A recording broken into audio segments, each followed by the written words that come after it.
David Gray, welcome. Good to see you. Thank you. It's been a while, and here we are. I was listening to you in rehearsals there, and I was really struck by how good your voice is. Are you on top of the world? Are you feeling good? Are you ready for a big tour, a new album, everything? Yeah, I've kind of got my game face on. I'm trying to put my voice through, well, it's being put through the mill a little bit, because I've got a lot of different interviews and little performances. So before I get to America and that first show, and we've got a couple of production days, it's got to be sort of roughed up. Otherwise, if it's too pure and not really put through the paces, it will sort of degrade too quickly under the real tour pressure. Right. So yes, that's my biggest preoccupation, is how is my voice going to do? It's doing okay at the moment.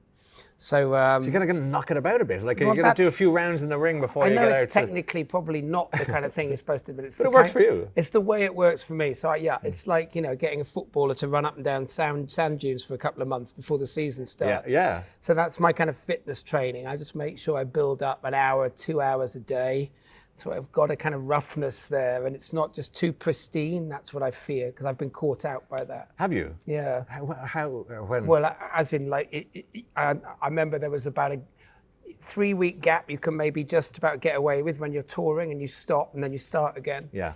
But really, you should keep yourself going. And I think I've been on a summer holiday, and then so it was like a 4-week thing, and I hadn't really done any singing, and I got back and we had a few big shows, and it just started to go. Yeah. And then I was live on stage in this massive festival. Gone. That must be terrifying. Well, it was, yeah. It was the stuff of nightmares. I was going to say, that must be the dream, that you have when you're panicking. Totally, yeah. So what did you do at that moment? You talk about fight or flight. What can you do? I squeaked to the audience. And now I'm going to do some interpretive dance. So I'm going to interpret my songs.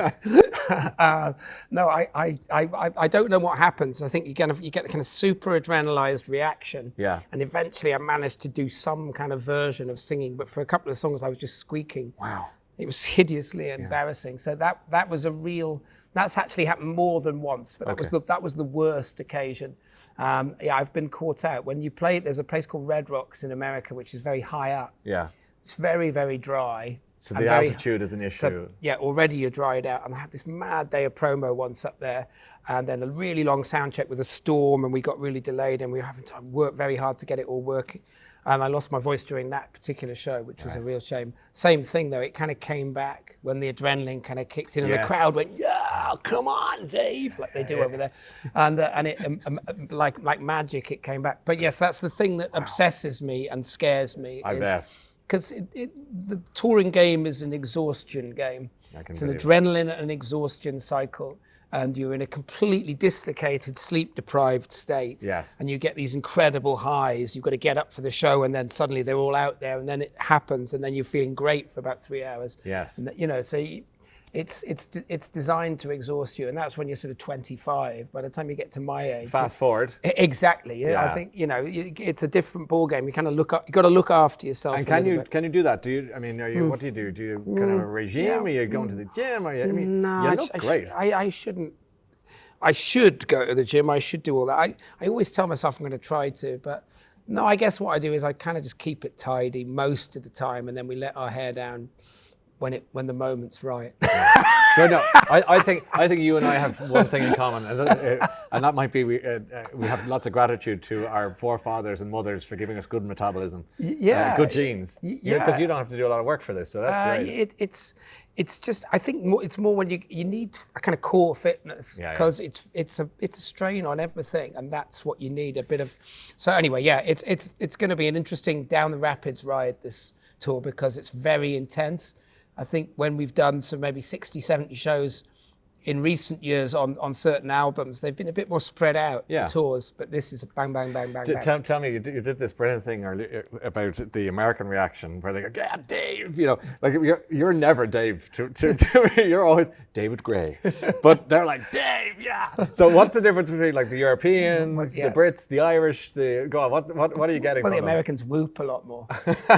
There's a lot of whooping, particularly when you get down south. I think it's interesting when you go around America, when you go down south, they've got a very different appreciation of music down there. Yeah, they're much more less kind of hooked on the band and the singer. They kind of listen to rather the song and the singer. It's more the band. They listen to the whole thing. They're appreciative in a slightly different way, I think. Just kind of a history. Bluegrass thing. Well, yeah, and bluegrass and country and just playing, like musicianship. It's still a thing over there. So less so maybe here. The audience is very different. Obviously, Ireland has always been incredible to me, and I think I'd count the Irish audience as among the best in the world, if not the best. I mean, Glasgow. You're not just saying that now because I'm talking to you. When Scotland go crazy, it's a similar thing. It's that kind of.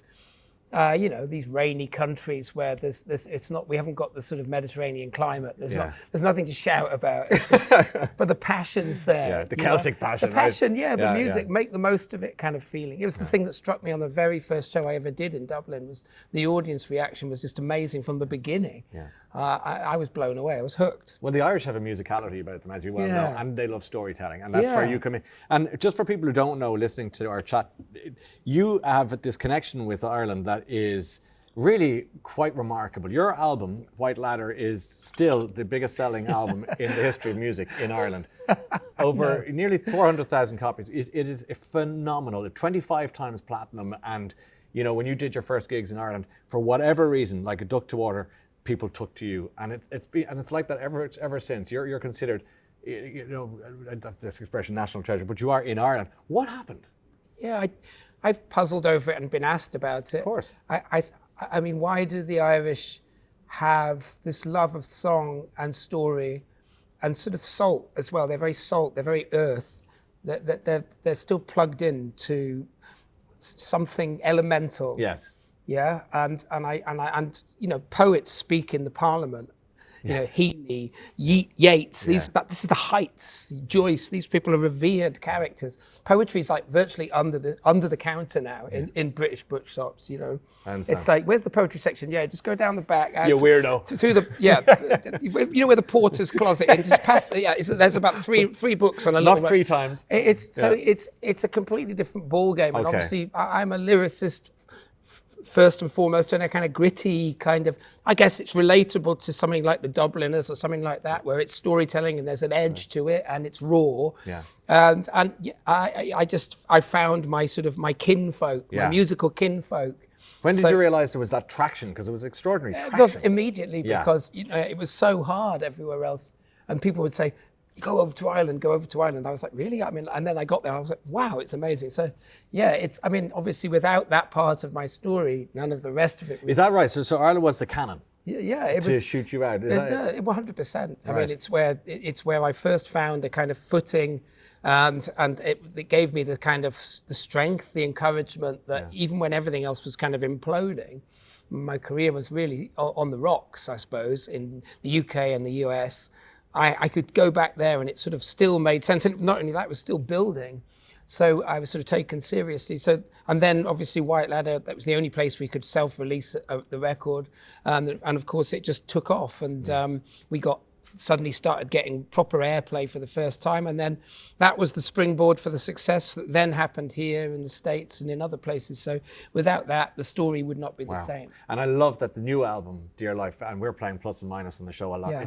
It's a beautiful song. And you've got a female artist on that, that's Talia Ray. Yeah. You've got your daughter, Florence, is involved in this album. So you're bringing in the important women to prop you up, as we all need in our lives. Yeah, my wife's a bit upset I didn't involve her.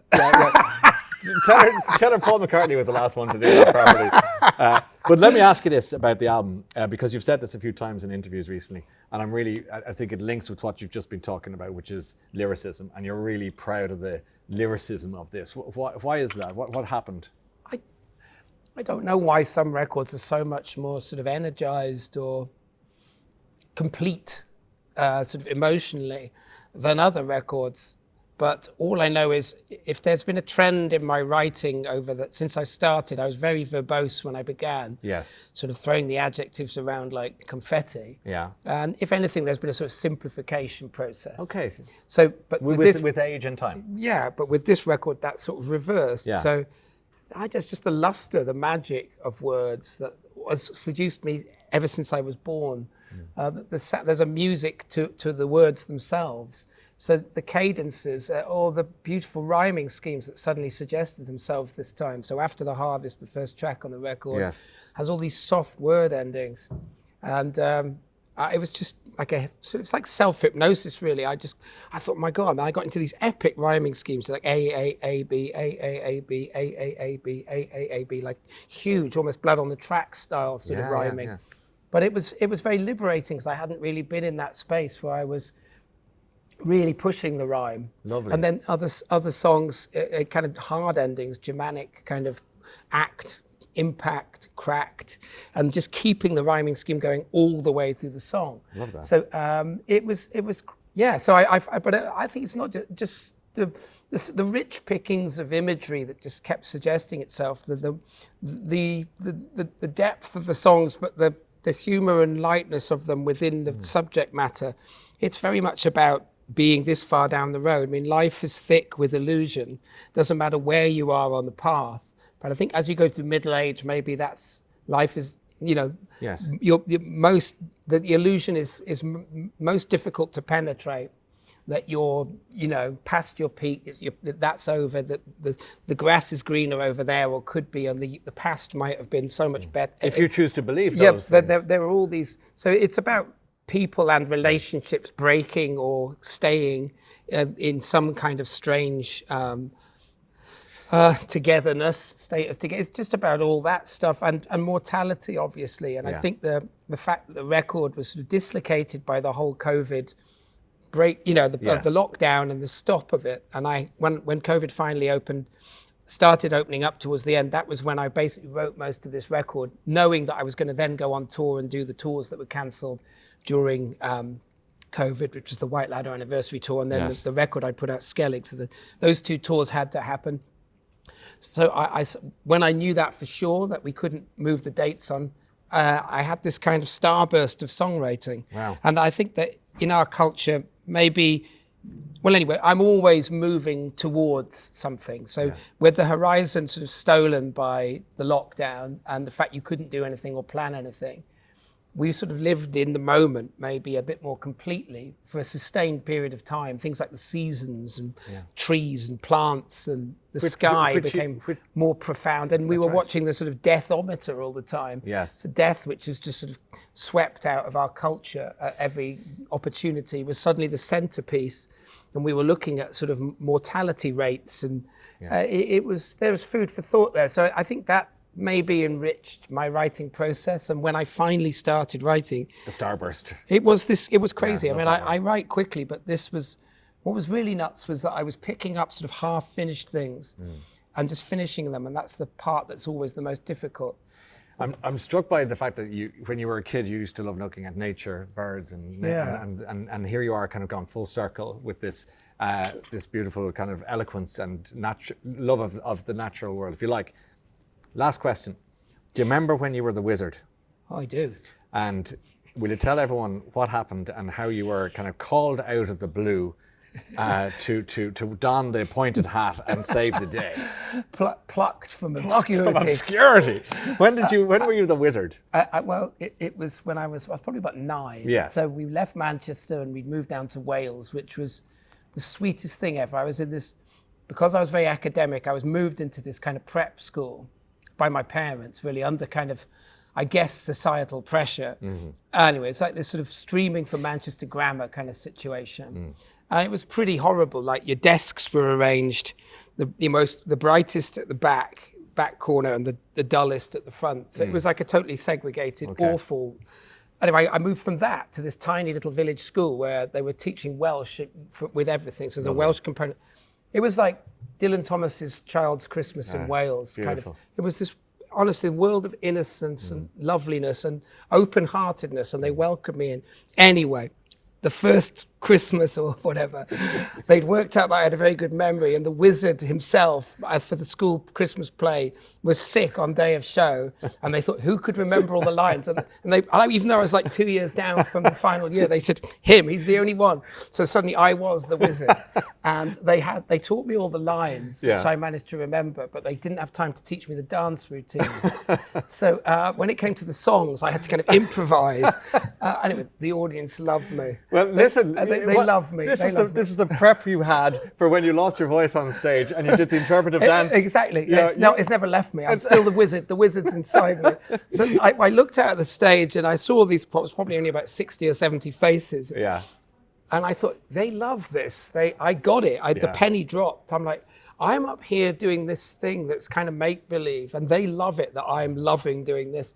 I just totally understood the equation. You just got a flash of the future. And I think that's why I loved painting, but I think I chose the stage because it kind of brings me into the world in a way that's more direct. I love that. What a pleasure it's been to talk to you. I really enjoyed this. Thanks, and I'm actually excited for you, excited for the tour. I know you'll be in Ireland and you'll be all over the UK, Europe and America. Yeah. But what I'm really excited about is your passion for it. It's salutary to hear you so engaged, so into it. It's wonderful. Good luck with everything. Thanks. What a pleasure to see you. Cheers.